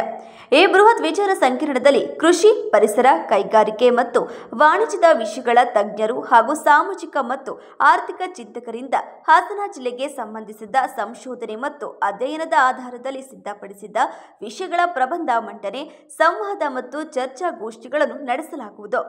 ಈ ಬೃಹತ್ ವಿಚಾರ ಸಂಕಿರಣಕ್ಕೆ ಜಿಲ್ಲೆಯ ಉಸ್ತುವಾರಿ ಸಚಿವರು, ಸಂಸದರು, ಶಾಸಕರು, ಜಿಲ್ಲಾಡಳಿತದ ಪ್ರಮುಖ ಅಧಿಕಾರಿಗಳು, ಜಿಲ್ಲೆಯ ಕೃಷಿ, ವಾಣಿಜ್ಯ, ಕೈಗಾರಿಕೆ ಹಾಗೂ ರಾಜಕೀಯ ಮತ್ತು ಸಾಮಾಜಿಕ ಕ್ಷೇತ್ರದ ಪ್ರಮುಖರು, ಜಿಲ್ಲೆಯ ಪ್ರಮುಖ ದಲಿತ, ರೈತ, ಕಾರ್ಮಿಕ, ಪರಿಸರ ಮತ್ತು ಜನಪರ ಚಳುವಳಿಗಳ ಮುಖಂಡರುಗಳನ್ನು ಆಹ್ವಾನಿಸಲಾಗುವುದು ಎಂದು ಹೇಳಿದರು. ಹಾಸನ ಜಿಲ್ಲೆಯ ಕೃಷಿ ಮತ್ತು ಪರಿಸರ ಉಳಿಸಿ ವಾಣಿಜ್ಯ ಮತ್ತು ಕೈಗಾರಿಕೆಗಳು ಸ್ಥಾಪಿಸಿ ವಾಣಿಜ್ಯ ಮತ್ತು ಉದ್ಯೋಗಗಳನ್ನು ಸೃಷ್ಟಿಸಿ ಅನ್ನೋ ಘೋಷಣೆಯಡಿನಲ್ಲಿ ಹಾಸನ ಜಿಲ್ಲೆಯ ಸಮಗ್ರ ಮತ್ತು ಸಮರ್ಪಕ ಅಭಿವೃದ್ಧಿ ಕುರಿತು ಒಂದು ದೊಡ್ಡ ವಿಚಾರ ಸಂಕಿರಣವನ್ನು ಮುಂದಿನ ತಿಂಗಳು ಅಕ್ಟೋಬರ್ 20ಕ್ಕೆ ನಾವು ನಡೆಸ್ತಾ ಇದ್ದೀವಿ. ಈ ಒಂದು ವಿಚಾರ ಸಂಕಿರಣ ಕೇವಲ ಬರೀ ವಿಚಾರ ಸಂಕಿರಣ ಅನ್ನೋದಕ್ಕಿಂತ ಅದಕ್ಕೆ ಪೂರ್ವಭಾವಿಯಾಗಿ ಸಾಕಷ್ಟು ಚಟುವಟಿಕೆಗಳನ್ನು, ಸಾಕಷ್ಟು ಅಧ್ಯಯನಗಳನ್ನು ಜಿಲ್ಲೆಗೆ ಸಂಬಂಧಪಟ್ಟಂತೆ ಈ ಜಿಲ್ಲೆಯ ನಿರ್ದಿಷ್ಟ ಪ್ರಶ್ನೆಗಳೇನಿದೆ ಅದು ಕೃಷಿಗೆ ಸಂಬಂಧಪಟ್ಟಂಥ ಪ್ರಶ್ನೆ ಇರ್ಬೋದು, ಕೈಗಾರಿಕೆಯ ಅಭಿವೃದ್ಧಿಯ ಪ್ರಶ್ನೆಗಳಿರ್ಬೋದು, ಉದ್ಯೋಗ ಸೃಷ್ಟಿ ಮಾಡೋದು ಹೇಗೆ ಅನ್ನುವಂಥ ಪ್ರಶ್ನೆ ಮತ್ತು ಪರಿಸರದ ಸಮಸ್ಯೆಗಳು ಸಂಬಂಧಪಟ್ಟಂಗೆ ಸೂಕ್ತವಾಗಿರ್ತಕ್ಕಂಥ ಪರಿಣಿತರಿಂದ ಸಂಶೋಧನೆ ಮತ್ತು ಅಧ್ಯಯನದ ಆಧಾರದಲ್ಲಿ ಈ ವಿಚಾರ ಸಂಕಿರಣ ನಡೆಸಬೇಕು ಅನ್ನುವಂಥ ಉದ್ದೇಶ ಹೊಂದಿದ್ದೀವಿ. ಸೊ ಅಕ್ಟೋಬರ್ 20ಕ್ಕೆ ನಡೀತಕ್ಕಂಥ ಒಂದು ದೊಡ್ಡ ವಿಚಾರ ಸಂಕಿರಣದಲ್ಲಿ ಈ ಜಿಲ್ಲೆಯ ಉಸ್ತುವಾರಿ ಸಚಿವರು, ಸಂಸದರು, ಶಾಸಕರುಗಳು, ಜಿಲ್ಲಾಡಳಿತ ಮುಖ್ಯ ಅಧಿಕಾರಿಗಳನ್ನು ಎಲ್ಲರನ್ನೂ ಕರೆಸಿ ಅಲ್ಲಿ ವಿಚಾರಗಳನ್ನು ಮಂಡನೆ ಮಾಡಿ ಜಿಲ್ಲೆಯ ಅಭಿವೃದ್ಧಿಗೆ ಇರ್ತಕ್ಕಂಥ ಒಂದು ಪರ್ಯಾಯ ದೃಷ್ಟಿಕೋನ ಹೇಗಿರಬೇಕು ಅನ್ನುವಂಥ ಒಂದು ಪ್ರಮುಖವಾಗಿರ್ತಕ್ಕಂಥ ಕಾರ್ಯಕ್ರಮ ನಾವು ನಡೆಸಲಾಗ್ತೇವೆ. ಸೊ ಅದು ಪೂರ್ವಭಾವಿಯಾಗಿ ಈ ತಿಂಗಳಲ್ಲಿ ಸಣ್ಣ ಸಣ್ಣ ವಿಚಾರಗೋಷ್ಠಿಗಳು ನಡೆಸಬೇಕು ಅಂತ ನಾವು ಪ್ಲಾನ್ ಮಾಡಿದ್ದೇವೆ. ಕೃಷಿಯ ನಿರ್ದಿಷ್ಟವಾಗಿ ಕೃಷಿಯ ಸಮಸ್ಯೆ, ಕೃಷಿ ಮತ್ತು ಭೂಮಿ ನೀರಾವರಿ ಪ್ರಶ್ನೆ ಸಂಬಂಧಪಟ್ಟಂತೆ ಮತ್ತು ಸಾಮಾಜಿಕ ಮತ್ತು ಆರ್ಥಿಕ ತಾರತಮ್ಯಗಳ ಜಿಲ್ಲೆಯಲ್ಲಿರ್ತಕ್ಕ ಹೇಗಿದೆ ಸಮಸ್ಯೆಗಳು, ಅದರ ಪರಿಹಾರಗಳೇನು ಅನ್ನೋಂಥ ಪ್ರಶ್ನೆ ಸಂಬಂಧಪಟ್ಟಂಗೆ ಮತ್ತು ಈ ಜಿಲ್ಲೆಯಲ್ಲಿ ಕೈಗಾರಿಕೆ ಮತ್ತು ವಾಣಿಜ್ಯ ಅಭಿವೃದ್ಧಿಯನ್ನು ಹೇಗೆ ಮಾಡಬೇಕು, ಉದ್ಯೋಗ ಸೃಷ್ಟಿಗೆ ಏನು ಮಾರ್ಗಗಳೇನಿದ್ದಾವೆ ಅನ್ನೋಂಥದ್ದು ನಾವು ಮಾಡೋದಕ್ಕೆ ನೀವೆಲ್ಲ ಗೊತ್ತಿರೋ ಹಾಗೆ ಹಾಸನ ಜಿಲ್ಲೆಯಲ್ಲಿ ಸುಮಾರು ಹತ್ತತ್ರ 3,000 ಎಕರೆ ಕೃಷಿ ಕೈಗಾರಿಕೆಗೆ ಅಂತಲೇ ಭೂಮಿಯನ್ನು ಮೀಸಲಿಡಲಾಗಿದೆ, ಎಲ್ಲ ತಾಲೂಕು ಕೇಂದ್ರಗಳೆಲ್ಲ ಒಳಗೊಂಡಂತೆ. ಆದರೆ ನಿರ್ದಿಷ್ಟವಾಗಿರ್ತಕ್ಕಂಥ ಕೈಗಾರಿಕೆಗಳು ಬರ್ತಾ ಇಲ್ಲ. ಸೊ ನಾವಿಲ್ಲಿ ಯಾಕೆ ಬರ್ತಾ ಇಲ್ಲ ಅನ್ನುವಂಥ ಪ್ರಶ್ನೆಗಳಿಗಿನ್ನ ಯಾಕೆ ಬರೋದ್ರಿಂದ ಏನಾಗುತ್ತೆ, ಹೇಗೆ ಬರಬೇಕು ಅನ್ನುವಂಥದ್ದನ್ನ ಮುಖ್ಯವಾಗಿ ನಾವು ಗಮನ ಇಟ್ಕೊಂಡು ಕೈಗಾರಿಕೆ, ವಾಣಿಜ್ಯ ಮತ್ತು ಉದ್ಯೋಗದ ಪ್ರಶ್ನೆಗಳ ಆಧಾರದಲ್ಲಿ, ಹಾಗೆಯೇ ಮಹಿಳೆ ಮತ್ತು ಲಿಂಗ ಸಂಬಂಧಿ ಪ್ರಶ್ನೆಗಳ ಆಧಾರದಲ್ಲಿ ಈ ಥರ ಹಲವಾರು ಒಂದು ಪ್ರತ್ಯೇಕ ವಿಚಾರಗಳನ್ನು ಇಟ್ಕೊಂಡು ಹಾಸನ ಜಿಲ್ಲೆಯ ಬೇರೆ ಬೇರೆ ಪ್ರದೇಶಗಳಲ್ಲಿ, ಬೇರೆ ಬೇರೆ ಸ್ಥಳಗಳಲ್ಲಿ ವಿಚಾರಗೋಷ್ಠಿಗಳು ನಡೆಸುವಂಥದ್ದು. ಅಂದರೆ ಅಕ್ಟೋಬರ್ 20ಕ್ಕೆ ನಡೀತಕ್ಕಂಥ ವಿಚಾರಗೋಷ್ಠಿಗೆ ಪೂರ್ವಭಾವಿಯಾಗಿ ಈ ವಿಚಾರಗೋಷ್ಠಿ ನಡೆಸುವಂಥದ್ದು. ಪತ್ರಿಕಾಗೋಷ್ಠಿಯಲ್ಲಿ ಸಿಐಟಿಯು ಕಾರ್ಯದರ್ಶಿ ಸೌಮ್ಯ, ಕೆಪಿಆರ್ಎಸ್ ಅಧ್ಯಕ್ಷ HR ನವೀನ್ ಕುಮಾರ್, ಎಸ್ಎಫ್ಐ ಕಾರ್ಯದರ್ಶಿ ರಮೇಶ್, ಡಿವೈಎಫ್ಐ ಕಾರ್ಯದರ್ಶಿ ಎಂಜಿ ಪೃಥ್ವಿ, DHS ರಾಜು ಸಿಗನೂರು ಉಪಸ್ಥಿತರಿದ್ದರು. ನನ್ನ ವಿರುದ್ಧ ಪರಾಜಯಗೊಂಡ ವ್ಯಕ್ತಿ ದೊಡ್ಡ ಸಮಾಜ ಸೇವಕರೆಂದು ಹೇಳಿಕೊಂಡು ಕುತಂತ್ರದಿಂದ ಅಪಪ್ರಚಾರದ ಹೇಳಿಕೆ ನೀಡಿದ್ದು ಅವರ ವಿರುದ್ಧ ಕಾನೂನು ಹೋರಾಟ ಮಾಡುವುದಾಗಿ ಬಾಳುಪೇಟೆ ಗ್ರಾಮ ಪಂಚಾಯಿತಿ ಹಾಲಿ ಉಪಾಧ್ಯಕ್ಷ ಸ್ವಾಮಿ ಎಚ್ಚರಿಸಿದರು. ಬಾಳುಪೇಟೆ ಪಂಚಾಯತಿನಲ್ಲಿ ಹೊಸಕೊಳ್ಳಿ ಗ್ರಾಮ ಜಯಪ್ನಗರದಲ್ಲಿ ಸರ್ ಕಡಿಮೆ ಅಂದರೆ 200 ಮನೆಗಳಿದೆ. ಆ 200 ಮನೆಯಲ್ಲಿ ಸರ್ಕಾರ ಆದೇಶದಂತೆ 200 ಮನೆಯಲ್ಲಿ ಹಕ್ಕುಪತ್ರಕ್ಕೋಸ್ಕರ ಸರ್ಕಾರ ಆದೇಶಿಸಿತ್ತು ಹಕ್ಕುಪತ್ರ 94 ಅರ್ಜಿ ಆದೇಶಿಸಿತ್ತು. ಅದೇ ರೀತಿ 94 ಅರ್ಜಿ ಆದೇಶದ ಮೇರೆಗೆ ಎಲ್ಲ ಅರ್ಜಿಗಳು ನಾಡ ಕಚೇರಿ ಕೊಟ್ಟಿದ್ದಾರೆ. ಆ ನಾಡ ಕಚೇರಿ ಕೊಟ್ಟು ಏನು ಅವರು ನಾವೇನು ಅಲ್ಲಿ ನಾಡ ಕಚೇರಿಗೆ ಹೋಗಿ ಯಾರನ್ನು ನೀವು ಫೈಲ್ ಕೊಡಿ, ಫಾರಮ್ ಕೊಡಿ ಅಂತ ಬಂದಿಲ್ಲ. ನಾನು ನನ್ನದೇ ಆದ ಒಂದು ಅರ್ಜಿ DC ಇದಕ್ಕೆ ಹೋಗಿ ಫಾರ್ಮ್ಯಾಟ್ ತಗೊಂಡು ನಾನು ನನ್ನ ಸ್ವಂತ ದುಡ್ಡು ಖರ್ಚಿನಿಂದ ನಾನು ಇಲ್ಲಿ ಬಂದು ಜಯಪ್ನಗರ ಗ್ರಾಮದಲ್ಲಿ ಜನಗಳಿಗೋಸ್ಕರ ವಿತರಣೆ ಮಾಡೋಕ್ಕೋಸ್ಕರ ಅವ್ರು ಬಂದು ಕೇಳಿದ್ರೆ ಇದು ಕೊಡಿ ಫಾಸ್ಟಾಗಿ ಕೆಲಸ ಮಾಡಿಕೊಡ್ದು ಅಂತ ಹೇಳಿ ನನ್ನ ಆಫೀಸಲ್ಲಿ ತಂದು ನಾನು ಬರೆದಿದ್ದೀನಿ. ಅದನ್ನು ಸರ್ಕಾರಿ ಆಫೀಸ್ ಅಂತ ಹೇಳ್ಬಿಟ್ಟು ಬರೀ ಸುಳ್ಳು ಹೇಳ್ಕೊಂಡು ನನ್ನ ಬಗ್ಗೆ ಆರೋಪ ಮಾಡಿದ್ದಾರೆ. ಇದು ಸತ್ಯಕ್ಕೆ ಅನುಗುಣವಾಗಿಲ್ಲ, ಸತ್ಯಕ್ಕೆ ದೂರವಾಗಿದೆ. ಆ ಥರ ಏನಾದರೂ ನಾವು ಈ ಸ್ವತ್ತು ಮಾಡಿಸ್ಕೊಡ್ತೀವಿ, ಅಲ್ಲ ಹಕ್ಕುಪತ್ರ ಮಾಡಿಸ್ಕೊಡ್ತೀವಿ, ನೀವು ದುಡ್ಡು ಕೊಡಿ ಗಿಡ್ಕೊಡಿ ಅಂತ ಯಾರನ್ನಾರು ಕೇಳಿದರೆ ನಾವು ಖಂಡಿತ ನನ್ನ ಮೇಲೆ ನಾನೇ ಆರೋಪ ಮಾಡ್ಕೊಳ್ತೀನಿ. 1 ರೂಪಾಯಿ ಇಲ್ಲೇ ಇದ್ದಾರಲ್ಲ ಸರ್, ನಮ್ಮ ಸದಸ್ಯರೇ ಇದ್ದಾರೆ ಕೇಳಿ, ಯಾರನ್ನಾರು 100 ರೂಪಾಯಿ ಕೇಳಿದ್ದೀವಾ? ಕೇಳಿಲ್ಲ. ಆದರೆ ಕೇಳಿದರೆ ಅನ್ನೋ ಆರೋಪಗಳು ಜಾಸ್ತಿ ಮಾಡಿದ್ದಾರೆ. ನಾನು ಅದ್ರ ವಿರುದ್ಧ ಕೇಸು ಮಾಡ್ತೀನಿ. ಮತ್ತು ಸರ್ ಅದೇ ನೋಡಿ ಸರ್, ಮೊನ್ನೆ ನನ್ನ ಫೈಲಿಗೆ ನನ್ನ ದುಡ್ಡಲ್ಲಿ ಜೆರಾಕ್ಸ್ ಮಾಡಿಸ್ಕೊಂಡು ನಾನು ಫೈಲ್ ತಂದರೆ ನಾನು ಅಲ್ಲಿ ಕ್ಷೇತ್ರದ ಮೆಂಬರ್ ಇದ್ದೀನಿ. ಒಂದು ಕ್ಷೇತ್ರದ ಮೆಂಬರ್ ಆಗಿ ನಾನೇನು ಮಾಡಬಾರ್ದ ಸರ್ ಕೆಲಸನ? ಜನಗಳ ಕೆಲಸ ಮಾಡಬಾರ್ದ? ಮೆಂಬರ್ ಇದ್ದೀನಿ, ಈ ಫೋಟೋ ತಗೊಂಡು ತೋರಿಸಿ ನನ್ನ ಆಫೀಸಿಗೆ ಹೆಂಗೆ ಹೋಯ್ತು ಫೈಲು ಅಂತ ಕೇಳಿದ್ದಾರೆ. ನನ್ನ ಆಫೀಸು ನನ್ನ ದುಡ್ಡಲ್ಲಿ ತಗೊಂಡು ನಾನು ಮಾಡ್ಕೊಂಡ್ರೆ ಯಾರು ಸರ್? ಸರ್ಕಾರಿ ಆಫೀಸು ಇದನ್ನು ತಗೊಂಡೋಗಿರೋ ತಪ್ಪಾಗುತ್ತೆ. ಸರ್ಕಾರಿ ಕಚೇರಿಗೆ ಸರ್ಕಾರಿ ಕಡತಗಳನ್ನ ನಾವೇನಾದರೂ ನಮ್ಮ ಆಫೀಸಿಗೆ ತಂದರೆ ತಪ್ಪಾಗುತ್ತೆ ಖಂಡಿತ. ಆದರೆ ನಾವು ನಮ್ಮ ಆಫೀಸ್ ಯಾವುದೇ ನನ್ನ ಆಫೀಸಿಗೆ ನಂದು ಜೆರಾಕ್ಸ್ ನಾನು ಮಾಡ್ಕೊಂಡು ತಗೊಂಡೋಗಿದ್ದೀನಿ. ಮತ್ತು ಸರ್ ನಾನು ಸಮಾಜ ಸೇವಕ ಅಂತೇಳಿ ಸಿಕ್ಕಾಪಟ್ಟೆ ಎಲ್ಲ ಕಡೆನೂ ಸುಳ್ಳು ಹೇಳ್ಕೊಂಡು ತಿರುಗಾಡ್ಕೊಂಡು ಆರೋಪ ಮಾಡೋಕ್ಕೆ ಮೇಯ್ನ್ ಕಾರಣ ಅದು ನಮಗೆ ಅವ್ರಿಗೆ ವೈಯಕ್ತಿಕ ದ್ವೇಷ ಜಾಸ್ತಿ ಇತ್ತು ಸರ್. ಆ ವೈಯಕ್ತಿಕ ದ್ವೇಷದಿಂದ ಇದೆಲ್ಲ ಆಗ್ತಾಯಿದೆ. ಪಾಪ ಬಂದರೆಲ್ಲರೂ ನನ್ನ ವಿರುದ್ಧವಾಗಿ ಬಂದಿದ್ದರು ಅಂತಲ್ಲ, ಒಬ್ಬ ಮಾತ್ರ ಅಷ್ಟೇ ಅಲ್ಲಿ. ನೋಡಿ ಸರ್, ಆರೋಪಿ ಇದು ಉದೀಶ್ ಅಂತ, ಬಾಳುಪೇಟೆ ಗ್ರಾಮ ಪಂಚಾಯತಿ ನಾನು ಸದಸ್ಯ ಮತ್ತು ಅಧ್ಯಕ್ಷ ಆಗಿದ್ದರಿಂದ ಹೇಳ್ತಿದ್ದೀನಿ. ಬಾಳುಪೇಟೆ ಪಂಚಾಯತಿನಲ್ಲಿ ಅನಧಿಕೃತ ಕಟ್ಟಡಗಳು, ಪೆಟ್ರೋಲ್ ಬಂಕ್ ಹತ್ರ ಅನಧಿಕೃತ ಕಟ್ಟಡಗಳನ್ನ ಕಟ್ಕೊಂಡು ಅವರು ಒಂದೇ KB ಇದರಿಂದ ಹಿಂದೆ ಒಂದು ಇದಿದೆ ನೋಡಿ ಪೆಟ್ರೋಲ್ ಬಂಕು, ಆ ಪೆಟ್ರೋಲ್ ಬಂಕಿಂದ ಒಂದು ಕಲೆಕ್ಷನ್ ತಂದು 5 ಅಂಗಡಿ ಮಳಿಗೆ ನಡೆಸ್ತಾ ಇದ್ದಾರೆ. ಅನಧಿಕೃತ ಕಟ್ಟಡ ಮಳಿಗೆ ಕಟ್ಕೊಂಡು ಅವ್ರು ನಡೆಸ್ತಾ ಇದ್ದಾರೆ. ಈ ವಿಚಾರವಾಗಿ ನಾನು ಜಾಸ್ತಿ ಮಾತಾಡ್ತೀನಿ ಅಂತ ಹೇಳ್ಬಿಟ್ಟು ಅದನ್ನು ಅವ್ರು ತಲೆಯಲ್ಲಿ ಇಟ್ಕೊಂಡು ಅವರು ನನ್ನನ್ನು ಬೇರೆ ಥರ ಅಂದರೆ ಏನಾದ್ರು ಮಾಡಿ ಇವನು ರಾಜಕೀಯದಲ್ಲಿ ಇವನ ಹೆಸರು ಮಾಡ್ತಾಯಿದ್ದಾನೆ, ಇವನ ಹೆಸರನ್ನ ಏನಾದ್ರು ಮಾಡಿ ಹಾಳು ಮಾಡಬೇಕು ಅನ್ನೋ ಥರಕ್ಕೆ ಮಾಡಿದ್ದಾರೆ ಸರ್. ಇದರಲ್ಲಿ ನಮ್ಮದು ಯಾವುದೇ ರೀತಿಯಿಂದ ಭ್ರಷ್ಟಾಚಾರ ನಮ್ಮದು ಯಾವುದು ಕಾರಣಕ್ಕೂ ಇರಲ್ಲ. ನಾನು ಖಂಡಿತವಾಗ್ಲೂ ಅವ್ರ ಮೇಲೆ ಮಾನನಷ್ಟ ಮೊಕದ್ದಮೆ ಹಾಕ್ತೀನಿ. ಪತ್ರಿಕಾಗೋಷ್ಠಿಯಲ್ಲಿ ಗ್ರಾಮ ಪಂಚಾಯಿತಿ ಸದಸ್ಯ ರೋಹಿತ್, ಲೋಕೇಶ್, ಮಲ್ಲಿಕ್, ವಿರೂಪಾಕ್ಷ ಹಾಜರಿದ್ದರು. ಕೊನೆಯಲ್ಲಿ ಮತ್ತೊಮ್ಮೆ ಮುಖ್ಯಾಂಶಗಳು. ಮತ್ತೆ ಸಾರ್ವಜನಿಕ ರಸ್ತೆಯಲ್ಲಿ ಕಾಣಿಸಿಕೊಂಡ ಕಾಡಾನೆ ಭೀಮಾ. ಸಕಲೇಶಪುರ ತಾಲೂಕಿನ ಹಾಜಗೋಡನಹಳ್ಳಿ ಗ್ರಾಮದಲ್ಲಿ ಘಟನೆ. ಪೂರ್ವಜರು ನಡೆಸಿಕೊಂಡು ಬಂದಂತಹ ಗಣೇಶೋತ್ಸವ 70ನೇ ವರ್ಷಕ್ಕೆ ಕಾಲಿಟ್ಟಿದ್ದು ಈ ವರ್ಷವೂ ಕೂಡ ವಿಜೃಂಭಣೆಯಿಂದ ವಿವಿಧ ಸಾಂಸ್ಕೃತಿಕ ಕಾರ್ಯಕ್ರಮದೊಂದಿಗೆ ಆಚರಿಸಲಾಗುತ್ತಿದೆ. ಶ್ರೀ ಗಣಪತಿ ಸೇವಾ ಸಂಸ್ಥೆಯ ಅಧ್ಯಕ್ಷ ಡಾಕ್ಟರ್ H. ನಾಗರಾಜ್ ಹೇಳಿಕೆ. ಮತ್ತು ಮಹಾಭಾರತದಲ್ಲಿ ಕೃಷ್ಣ ಇದ್ದ, ಗದಾಯುದ್ಧದಲ್ಲಿ ಭೀಮ ಗೆದ್ದ, ಇದೀಗ ಕೃಷ್ಣ ಇಲ್ಲದೆ ದುರ್ಯೋಧನ ಗೆಲ್ತಾನೆ. ಕೋಟಿ ಮಠದ ಶ್ರೀ ಸ್ಫೋಟಕ ಭವಿಷ್ಯ. ಮುಂದಿನ ವಾರದ ಸಂಚಿಕೆಯೊಂದಿಗೆ ಮತ್ತೆ ಭೇಟಿಯಾಗೋಣ. ವಂದನೆಗಳು.